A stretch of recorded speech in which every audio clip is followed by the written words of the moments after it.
오늘 오신 여러분들 주님의 이름으로 환영하고 축복합니다. 옆에 계신 분들과 함께 인사해 볼까요? 당신은 최고입니다. 이렇게 한번 인사하겠습니다. 네, 감사합니다. 나는 누구인가? 라고 하는 제목으로 함께 하나님의 말씀의 은혜를 나누어 보려고 합니다. 여러분, 칭찬이라고 하는 것은 엄청난 힘을 갖고 있다고 하죠. 그래서 칭찬을 받는 사람은 그 칭찬으로 말미암아 용기와 힘을 얻는다고 합니다. 그 칭찬이 얼마나 큰 힘을 가지고 있는지 그런 책도 나왔습니다. 칭찬은 고래도 춤추게 한다. 그냥 하찮은 미물까지도 춤추게 하는 칭찬이라면 하나님이 만드신, 그리고 하나님의 형상으로 창조되어진 저와 여러분들이 칭찬을 받을 때에 얼마나 큰 힘을 가질 수 있겠는가라고 하는 것이죠. 그런데 문제는 뭐냐면 이러한 칭찬에 대해서 우리는 참 인색한 것 같습니다. 특별히 다른 사람에 대해서는 그나마 칭찬을 하는 것 같습니다. 그런데 가까이에 있는 사람들, 자녀들이 되었든 부부가 되었든 나와 가장 가까운 사람들에 있어서는 칭찬이 참 인색한 것 같습니다. 지어낸 이야기인지 실제 있었던 이야기인지는 잘 모르겠습니다. 결혼한 지 한 15년이 되었던 부부가 있었다고 합니다.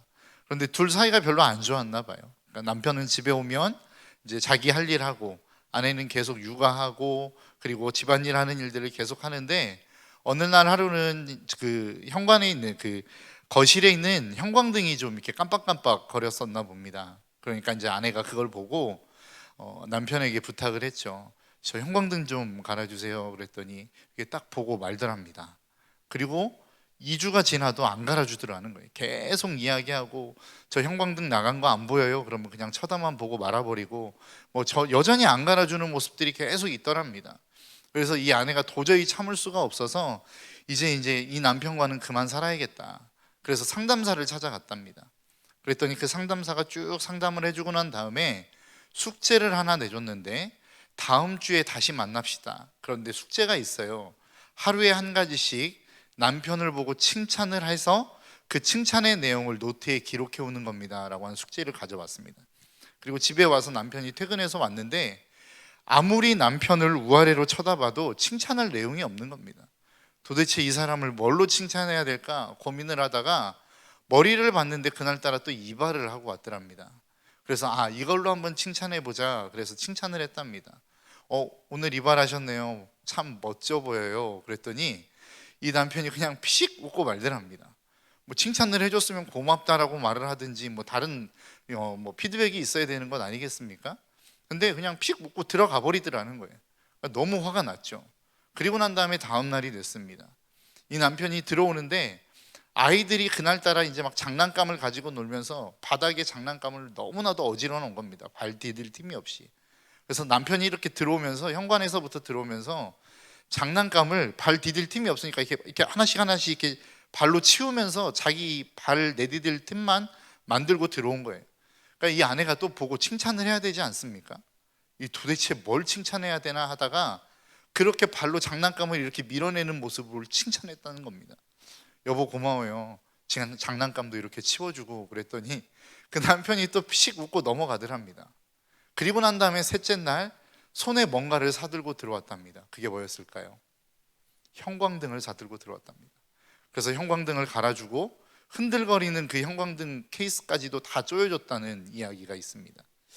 여러분, 칭찬은 이만큼 2주 동안 아무리 많은 잔소리를 퍼부어도 되지 않던 일을 단 2번 되지도 않는 칭찬으로 사람을 바꿔놓는 힘이 있더라라고 하는 것이죠. 여러분, 그런데 우리의 삶 속에 있어서 이렇게 위대한 칭찬의 힘이 있음에도 불구하고 정작 우리는 우리의 삶 속에 어떠한 칭찬보다는 비난과 비판을 하는 경우들이 더 많이 있는 것 같습니다. 나도 칭찬을 듣고 싶어 하는 반면에 다른 사람을 대할 때는 그 사람에 대해서 칭찬보다는 비난과 비판의 말을 하는 경우들이 훨씬 더 많이 있더라는 것이죠. 그런데 비난과 비판, 내가 잘못해서 받는 비판, 비난, 이런 거는 어느 정도 감수할 수 있는 것 같습니다. 그냥 감수할 수 있죠. 왜냐하면 내가 잘못한 거니까. 그런데 내가 잘못하지도 않은 부분에 대해서 비판을 받거나 비난을 받는 경우는 참 마음이 어려운 것 같습니다. 여러분, 오늘 본문에 등장하고 있는 사도 바울이 그런 상황 가운데 있습니다. 사도 바울은 잘못한 게 없습니다. 그리고 그들에 대해서 갈라디아 교회를 향해서 그들이 꽤 좋은 것을 줬으면 좋지 나쁜 것을 준 적이 없는 사도 바울이었습니다. 그런데 그 갈라디아 교회를 통해서 사도 바울은 계속해서 지금 끊임없이 비난을 받고 있고 비판을 받고 있는 상황 가운데 처해 있는 것이 지금 오늘 본문에 등장하고 있는 사도 바울의 모습이었다라는 것입니다. 여러분, 그것에 대한 반박의 글이 오늘 본문에 그리고 갈라디아서 전체를 통해서 계속해서 쓰여지고 있습니다. 바울에 대해서 어떻게 보면 비판하고 비난하고 있는 갈라디아 성도들이 크게 비판하고 있는 것은 두 가지 종류인 것 같습니다. 첫 번째는 바울은 사도가 아니다라는 겁니다. 이미 예수님이 불렀던 12사도, 가룟 유다가 죽고 그를 대신해서 뽑았던 마띠아 안에 들어가지 못했던 사람이기 때문에 사도 바울은 사도가 아니다, 자기 혼자 주장하는 거다, 본인 혼자 사도라고 주장하는 것이지 그가 사도는 아니다라고 이야기하고 있다라는 것이죠. 또 한 가지는 무엇이냐면 그가 전하고 있는 복음이 완전하지 않다라고 하는 것들을 이야기하고 있었습니다. 바울은 믿음으로 구원 얻을 수 있다라고 이야기하지, 그런데 진짜 구원은 예수님을 믿어야 되지만 거기에 할례를 받아야 되는 거야 라고 하는 이 두 가지의 가장 큰 기준으로 바울을 비판하기 시작했다라는 것이죠. 여러분, 한번 생각해 보십시오. 바울은 갈라디아 지역에서 복음을 전했던 사람입니다. 그리고 그 복음을 통해서 그들이 구원을 얻었고 하나님으로 말미암은 놀라운 회복을 경험했던 사람들이 갈라디아 지역에 있는 교회의 사람들의 모습이었다라는 거예요. 그리고 그렇게 비난을 하고 비판을 하는 그 비판에 대해서 전혀 수용할 수 없는, 어떻게 보면 억측에 가까운 그러한 비난과 비판을 듣고 있는 것이 지금 사도 바울의 모습이라는 겁니다. 여러분, 이 정도 되면 우리 같으면 어떻게 하겠습니까? 우리를 떠나서 저 같으면 이제는 그 사람들을 별로 보고 싶지 않을 것 같습니다. 내가 너희들에게 해준 게 얼만데, 내가 너희들에게 구원을 선물로 받을 수 있도록 그렇게 힘써 기도하고 복음을 전해줬는데 너희들이 나에게 이런 식으로 나와? 나는 이제 너희들 더 이상 쳐다보지 않을 거야 라고 할 수 있을 만큼의 상황이지 않겠습니까? 그런데 그러한 상황 속에서 사도 바울은 지금 갈라디아 지역을, 그리고 그곳에 있는 교인들을 돌이키기 위해서 편지를 쓰고 있는 겁니다. 그 편지의 내용의 첫 번째가 무엇이냐면 오늘 본문 1절입니다. 사람들에게서 난 것도 아니요 사람으로 말미암은 것도 아니요 오직 예수 그리스도와 그를 죽은 자 가운데서 살리신 하나님 아버지로 말미암아 사도된 바울은. 나 이렇게 억울한데 너희들 나한테 그렇게 이야기할 수 있어, 난 너희들 더 이상 보지 않을 거야 라고 이야기하는 게 아니라 자신이 누구인지에 대해서 설명하고 있는 내용으로 편지를 시작합니다. 사람들에게서부터 난 것이 아니요 사람으로 말미암은 것도 아닌 나다라고 이야기하고 있는 거예요. 너희들이 나를 사도라고 인정하지 않는다 할지라도, 내가 전하고 있는 복음이 너희들은 완전하지 않다라고 이야기한다 할지라도 하나님이 그것을 인정해 준다면 나는 그것으로 만족해. 왜냐하면 너희들이 나를 사도로 부른 게 아니잖아. 너희들이 나를 사도라고 세워준 게 아니잖아. 내가 지금 사역하고 복음 전하고 있는 이것이 너희들이 나에게 가르쳐줘서 된 게 아니잖아. 나는 하나님으로부터 이것을 듣고 배웠고 내가 구원을 받았기 때문에 너희들에게 복음을 전하는 거야 라고 이야기하고 있다는 것이죠. 여러분들의 인생 속에 내가 예수 그리스도를 믿음으로 말미암아 억울한 일을 당할 때가 참 많이 있습니다. 내가 듣지 않아도 될 말들을 들어야 되고 많은 사람들로 하여금 비난을 받아야 될 때가 있습니다. 그럴 때면 우리의 마음 가운데는 무엇이 치밀어 오릅니까? 막 분노와 화가 치밀어 오르지 않습니까? 내가 너희들에게 대해서 해준 게 얼만데. 근데 사도 바울은 그렇게 접근하지 않았다는 거예요. 너희들 그렇게 나와도 나는 상관없어.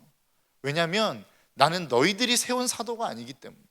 너희들이 나를 사도라고 인정해주면 사도이고 너희들이 나를 인정해주지 않는다고 해서 내가 사도가 안 되는 것이 아니기 때문에 나는 괜찮아 라고 이야기하고 있는 거라고요. 여러분, 우리의 인생을 누가 부르셨습니까? 여기서 이야기하고 있는 사도라고 하는 단어가 있습니다. 이 사도라고 하는 단어는 무엇을 의미하고 있냐? 헬라어로 어떤 단어를 쓰고 있냐면 아포스톨로스라고 하는 단어를 쓰고 있다 그래요. 이 아포스톨로스라고 하는 단어의 의미가 무엇이냐면 보내심을 받은 자라고 하는 의미를 가지고 있습니다. 그러니까 너희들이 나를 보낸 게 아니야. 너희들이 나를 이곳으로 초청했기 때문에 내가 온 것이 아니라 하나님이 나를 이곳 가운데로 보내셨기 때문에 내가 지금 이 자리에 서 있는 거야 라고 하는 자신의 분명한 정체성이 있었다라는 겁니다. 여러분, 우리가 이 땅을 살아가면서 억울한 일을 겪는 그 수많은 자리 속에서 억울함으로 끝내버리는 이유가 뭐예요? 너희들이 나를 이렇게 불렀고 너희들이 나를 초청했고 너희들의 필요에 의해서 내가 움직였는데 어떻게 너희들이 그럴 수 있어? 라고 하는 이 마음 때문 아닙니까? 그런데 사도 바울은 그러지 않았다는 거예요. 너희들이 나를 불러서 내가 여기 있는 것이 아니라 하나님이 나를 부르셨기 때문에, 이곳으로 나를 보내셨기 때문에 내가 이곳에 있었고 하나님이 나에게 복음을 선포하라 했기 때문에 선포한 것이지, 그렇기 때문에 그 결과는 나는 신경 쓰지 않는다는 겁니다. 그것에 대한 너희들의 비난, 나는 그렇게 크게 영향을 받지 않는다라는 거예요. 왜요? 나는 하나님의 뜻에 의해서 하나님의 말씀을 따라 움직인 것 뿐이기 때문이다 라고 사도 바울은 이야기하고 있기 때문에 그렇다라는 것입니다. 저는 우리의 모든 신덕교회 성도들의 삶이 그러한 삶이 될 수 있기를 주님의 이름으로 축복합니다. 우리가 살아가는 삶의 자리가 있습니다. 직장일 수도 있고 가정일 수도 있습니다. 학생들 경우에는 학교일 경우도 있겠죠. 그 모든 삶의 자리가 내가 원해서 갔든 원해서 가지 않았던 분명하게 정확한 사실, 우리가 부인할 수 없는 한 가지의 사실이 있는데 그게 무엇이냐면 하나님이 저와 여러분들을 그 자리에 보내셨다라는 겁니다.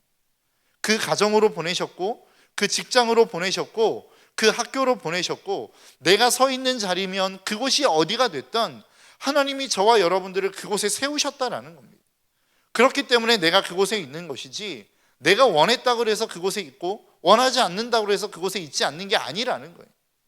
그렇기 때문에 그곳에서 내가 비난을 받고 때로는 조롱을 받고 억울한 일을 당한다 할지라도 그 일을 견딜 수 있는 이유가 무엇입니까? 하나님이 나를 그곳에 보내셨기 때문에 그곳에 서 있는 나의 삶을 하나님이 책임지실 거라는 겁니다. 지금 사도 바울의 모습이 그런 모습이라는 거예요. 굉장히 큰 억울한 일을 겪었습니다. 아픔을 겪고 있습니다. 여전히 그를 비난하는 사람들이 있습니다. 그를 공격하는 사람들이 있습니다. 그를 통하여 수많은 혜택을 본 사람들이 그 바울을 대적하고 있는 상황 가운데 있습니다. 근데 사도 바울에 대한 분명한 정체성, 그럼에도 불구하고 갈라디아 교회를 품을 수 있고 사랑할 수 있었던 그 강력한 힘이 어디에서부터 나오냐? 그 인생에 대한 분명한 정체성에서부터 나오고 있다는 겁니다. 나는 하나님이 세운 사람이다. 너희들이 무슨 이야기를 한다 할지라도 하나님이 나를 그곳에 보내셨고 이 일들을 감당하게 하신 게 하나님이기 때문에 나는 괜찮다라고 이야기하고 있다는 거예요.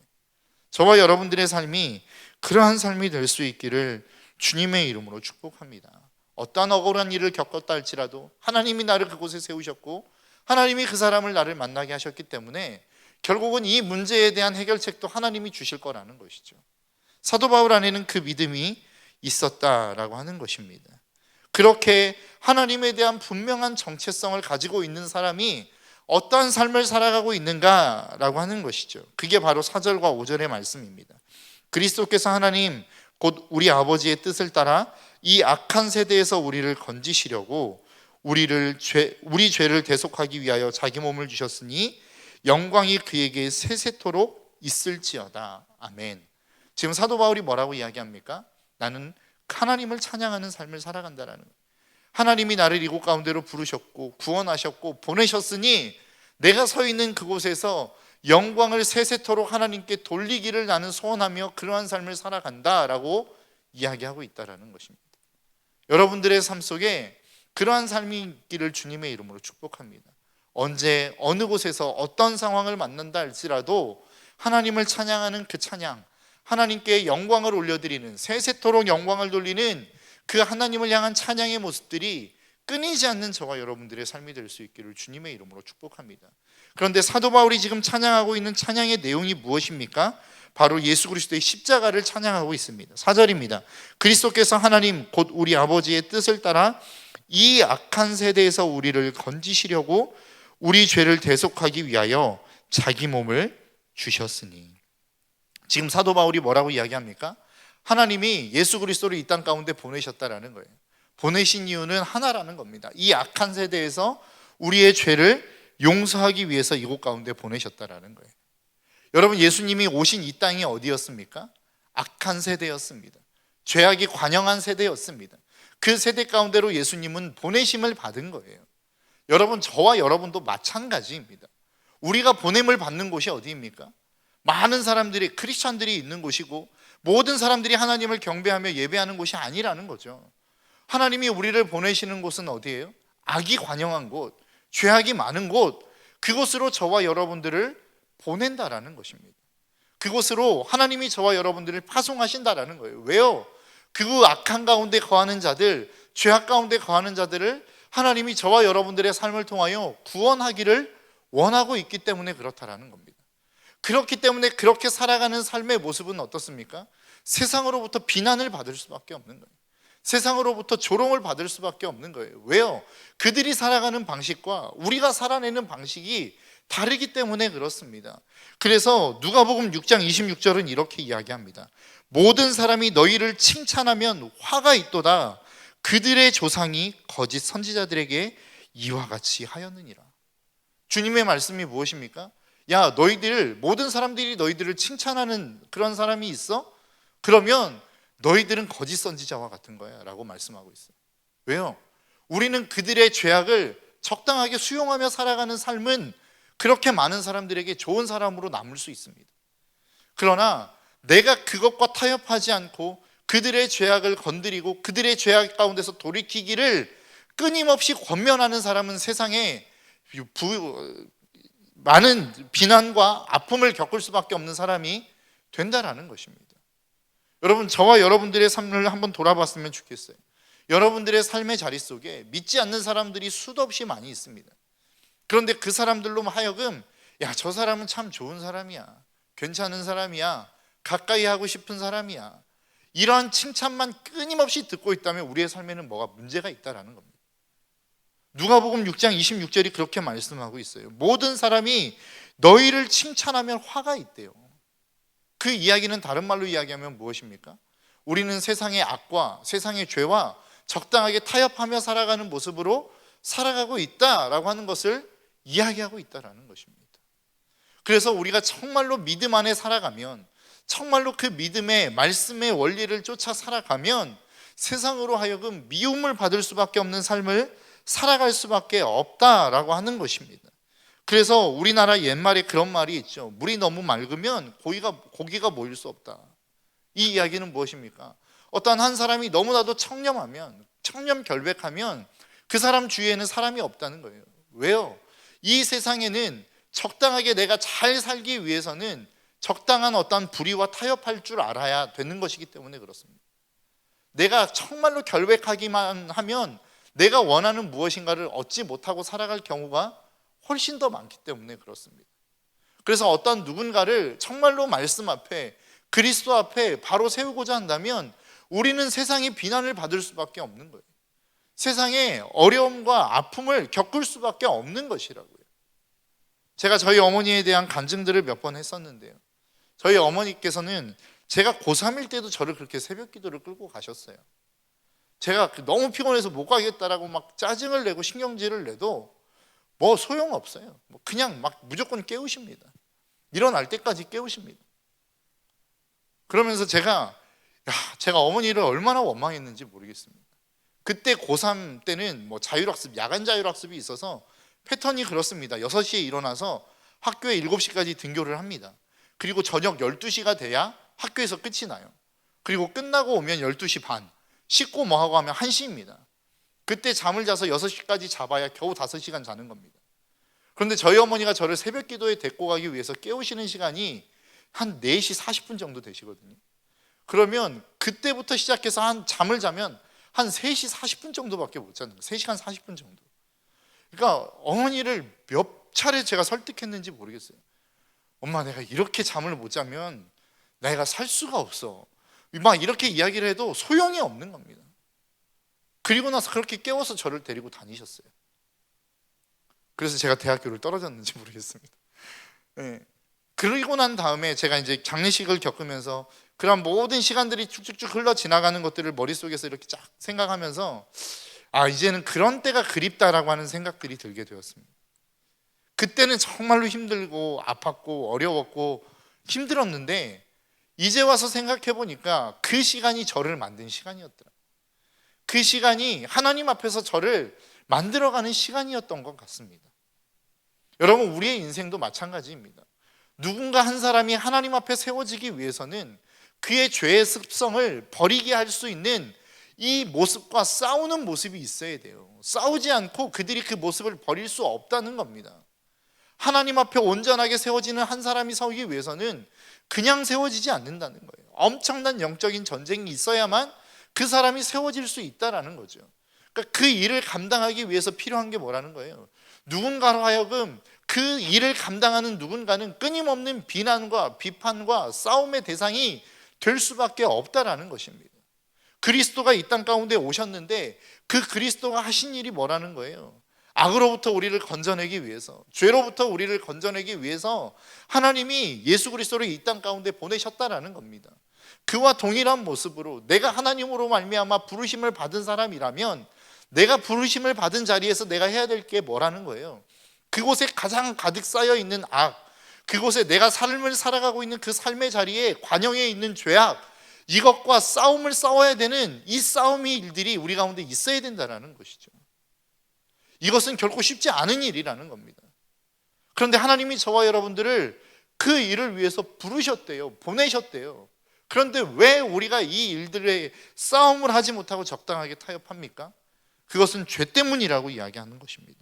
그런데 그 죄는 결국은 뿌리가 무엇입니까? 야고보서 1장 14절에서 15절에 보니까 이렇게 말씀합니다. 오직 각 사람이 시험을 받는 것은 자기 욕심에 끌려 미혹됨이니 욕심이 잉태한 즉 죄를 낳고 죄가 장성한 즉 사망을 낳느니라.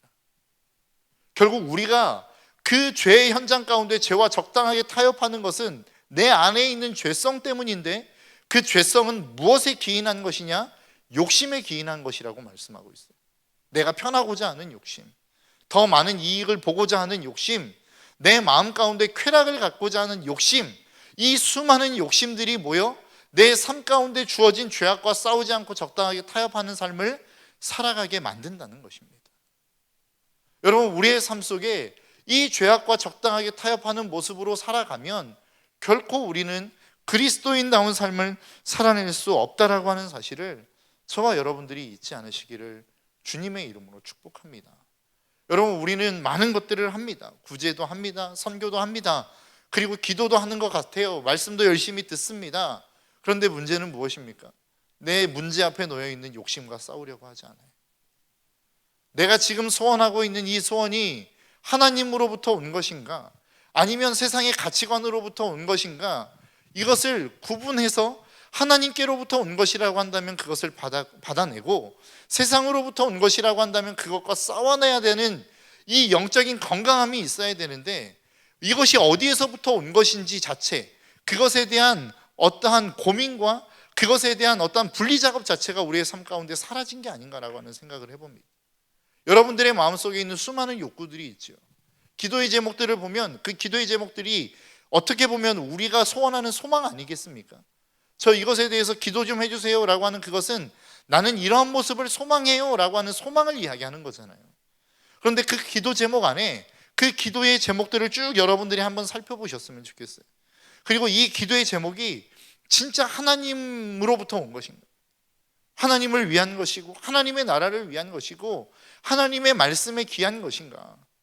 아니면 내 욕심, 세상의 가치관, 그 가치관에 대한 어떠한 욕구를 채우기 위한 기도의 제목인가를 우리는 스스로에게 질문할 수 있어야 된다는 거예요. 그리고 그것을 분별해낼 수 있어야 되고 그것과 싸울 수 있어야 된다는 것입니다. 우리 안에 이러한 능력이 사라져가고 있는 게 아닌가라고 하는 생각을 해보게 되었습니다. 새해를 맞이하면서 수많은 어려움들이 있죠. 수많은 아픔들이 있죠. 우리가 겪고 있는 엄청난 경제적인 어떤 건강의 모습들, 그리고 우리가 상상할 수 없는 수많은 아픔들과 어려움들이 있습니다. 그런데 이 어려움들 가운데서 우리가 하나님 앞에 기도하고 있는 기도의 제목들이 있지 않습니까? 그 기도의 제목이 결국 무엇을 따라 기도하고 있는 기도의 내용인가를 우리는 점검해 볼 수 있어야 된다는 것입니다. 이것이 하나님께로부터 온 것인가? 아니면 진짜 내 욕심을 채우기 위해서 내가 하나님께 기도하고 있는 것인가? 우리 스스로에게 질문할 수 있어야 돼요. 이 싸움을 이겨낸 사람에게 주어지는 특권이 무엇입니까? 3절입니다. 하나님 우리 아버지와 주 예수 그리스도로부터 은혜와 평강이 있기를 원하노라. 여러분, 누가 은혜와 평강을 누릴 수 있습니까? 세상의 가치관과 하나님의 가치관, 이 두 가치관 가운데서 싸워내서 하나님의 가치관을 붙드는 사람이 하나님의 은혜와 평강을 누릴 수 있는 거라고요. 3절의 말씀 초반절에 뭐라고 이야기합니까? 우리 하나님 아버지와 주 예수 그리스도로부터 은혜와 평강이 있기를 원하노라. 이 은혜와 평강이 어디에서부터 온다라는 거예요? 하나님 우리 아버지와 주 예수 그리스도로부터 오는 것이라는 겁니다. 세상으로부터 오는 것이 아니라는 거예요. 세상의 조건으로부터 오는 게 아니라는 거예요. 여러분, 우리는 뭐라고 생각합니까? 우리 아들이 잘 살기만 하면, 우리의 자녀들이 좋은 대학에 가기만 하면, 우리 아들이 좋은 사람 만나서 결혼하기만 하면 내 마음이 평강할 텐데, 평안을 얻을 텐데, 이 집이 잘 팔리기만 하면 좀 편안해질 수 있을 텐데, 여러분, 그 모든 평강은 결국은 무엇에서부터 기인한다라고 생각하는 거예요? 그 조건이 만족되어지면 평안할 수 있다라고 이야기하는 것 아닙니까? 그런데 성경은 우리에게, 오늘 본문은 우리에게 그렇게 말씀하고 있잖아요. 모든 은혜와 평강은 세상의 어떠한 조건과 환경으로부터 오는 것이 아니라 하나님 우리 아버지와 예수 그리스도로부터 오는 것이다 라고 말씀하고 있는 거라고요. 여러분들에게 있어서 은혜가 필요하십니까? 평강이 필요하십니까? 그러면 어떠한 조건이 만족되어지기를 위해서 기도하는 기도는 소용없다라는 거예요. 왜요? 그 조건이 만족되어져도 우리 안에 평강은 임하지 않아요. 왜냐하면 그 조건이 우리에게 평강을 주지 않기 때문에 그렇습니다. 그럼 우리가 은혜와 평강을 누리기 위해서 필요한 조건이 뭐예요? 하나님 우리 아버지와 예수 그리스도를 내 마음 가운데 채우는 거예요. 예수 그리스도가 내 안에 채워져야만 우리 안에 은혜가 넘쳐나고 평강이 넘쳐날 수 있다라고 성경은 말씀하고 있는 거라고요. 그 평강은 누구에게 임합니까? 내가 하나님으로 말미암아 살아내겠습니다. 세상의 가치관이 아닌 정말로 죄와 싸우고 악과 싸우는 삶을 살겠습니다라고 하는 이 결단이 있는 사람. 그런데 이 결단은 누구로부터 시작되어집니까? 어떤 사람이 이 결단을 할 수 있습니까? 나는 하나님으로부터 부르심을 받은 사람이다. 내가 지금 이 자리를 살아가는 것은 하나님이 나를 이 자리에 세우셨기 때문에 나는 이 자리에서 살아가는 것이다 라고 하는 자신의 분명한 정체성을 가지고 있는 사람이 그 싸움을 싸워낼 수 있는 거라고요. 여러분의 마음속에 나는 하나님이 부르신 사람이야, 내가 지금 서 있는 이 자리, 내 가정, 내가 서 있는 이 모든 직장은 하나님이 나를 보내신 곳이야 라고 하는 이 여러분만의 정체성이 있으십니까? 왜 나는 이 모양 이 꼴일까? 날마다 이 모습으로 고민하고 걱정하고 정말로 근심하는 인생 가운데 어떤 평강이 임할 수 있겠느냐라고 하는 것이죠. 하나님이 여러분들을 여러분의 자리에 세우셨습니다. 왜 세우셨을까요?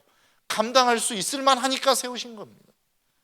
감당할 수 없다 할지라도 하나님이 그 감당할 능력을 주실 것이기 때문에 세우신 거라고요. 자꾸만 우리는 다른 사람을 비교하고 다른 사람과 비교해 가면서 저 사람은 저만큼인데 왜 나는 이 모양일까? 여러분들이 선택한 게 아니라 하나님이 여러분들에게 그것을 주신 것입니다. 하나님이 주신 거라면 최고일 것 아니겠습니까? 왜 만족하지 못합니까? 우리 안에 욕심이 있기 때문에 그렇습니다. 내 안에 죄가 있기 때문에 그렇습니다. 이 죄의 문제를 해결하지 못했기 때문에 끊임없는 욕심 속에 빠져들어가면서도 그게 죄인 줄도 모르고 끌려가는 거라고요. 여러분, 저와 여러분들의 삶 속에 하나님으로부터 부르심을 입은, 나는 부르심을 받은 사람이다라고 하는 이 분명한 정체성, 사람이 나를 세운 게 아니고 사람이 나를 인도해 가는 것이 아니라 사람이 나를 이 자리에 세운 것이 아니라 하나님이 나를 이 자리에 세우셨고 하나님이 나를 인도해 주실 거라고 하는 이 하나님에 대한 분명한 정체성과 확신이 저와 여러분들의 삶 가운데 있기를 주님의 이름으로 축복합니다. 그 정체성을 가진 사람만이 우상에서 벗어날 수 있어요. 욕심으로부터 벗어날 수 있어요. 왜요? 하나님이 주신 최고의 환경이기 때문에, 최고의 조건이기 때문에. 그런 사람, 그러한 마음과 그러한 생각과 그러한 가치관으로 내 마음을 지키는 사람만이 하나님으로부터 오는 은혜와 평강을 누릴 수 있다라는 것입니다. 여러분, 바울은 어떻게 보면 굉장히 억울할 수 있는 상황을 지금 겪고 있는 것이죠. 그럼에도 불구하고 야, 너희들은 은혜와 평강이 있었으면 좋겠다라고 이야기하는 이 이야기는 자기가 지금 은혜와 평강을 누리고 있기 때문에 이야기할 수 있는 것 아니겠습니까? 나도 은혜가 없고 나도 평강이 없는데 어떻게 다른 사람에게 은혜와 평강이 너희들에게 있을지어다라고 이야기할 수 있어요. 그러한 억울한 상황 가운데 사도 바울은 은혜를 누리고 있었고 평강을 누리고 있었다라는 것입니다. 어떻게 그럴 수 있었을까요? 하나님으로부터 부르심을 받은 자기의 분명한 정체성을 가지고 그것으로 만족하며 살아가는 그 인생 속에 욕심이 아닌 하나님의 은혜와 평강이 임할 수 있었다라는 것입니다. 여러분, 저와 여러분들의 삶이 그러한 삶이 되어질 수 있기를 주님의 이름으로 축복합니다. 내가 하나님이 부르심을 입은 나는 하나님의 사람이다. 그리고 하나님이 어느 상황에서든 어느 조건에서든 하나님이 나를 인도해 가실 것이고 내 인생을 채워 가실 것이다. 그리고 그 죄와 싸우십시오. 여러분들에게 이익을 주는 그 이익을 따라가지 마시고 죄와 싸우셔서 하나님의 말씀을 선택하십시오. 담임 목사님께서 끊임없이 강조하시는 건 아니겠습니까? 말씀은 듣는 것으로 끝나는 것이 아니라 순종까지 나아가는 것이 말씀을 듣는 것의 마지막입니다. 내가 죄와 싸우는 것, 그 싸움을 치열하게 싸워내는 것까지가 말씀을 듣는 마지막이라고. 그리고 그러한 싸움을 싸워내는 사람이 가질 수 있는 특권은 하나님의 은혜와 평강을 누리는 것입니다. 날마다 이 은혜와 평강이 저와 여러분들의 삶 속에 풍성하게 일어날 수 있기를 주님의 이름으로 축복합니다. 이러한 삶을 살아내는 그리스도인들이 많아질 때에 우리는 그것을 부흥이라고 이야기할 것입니다. 이 시간 우리 함께 찬양하며 나아갈 텐데요, 여러분 이 땅의 황무함을 보소서. 그러면서 우리의 죄악이 하나님 앞에 무너지고 우리의 우상이 태워지고 하나님의 은혜의 강물이 우리 가운데 부어지기를 소원하는 이 간절한 찬양의 가사가 저와 여러분들의 기도의 제목이 되어 이 시간 함께 찬양하며 나아가기를 소망합니다.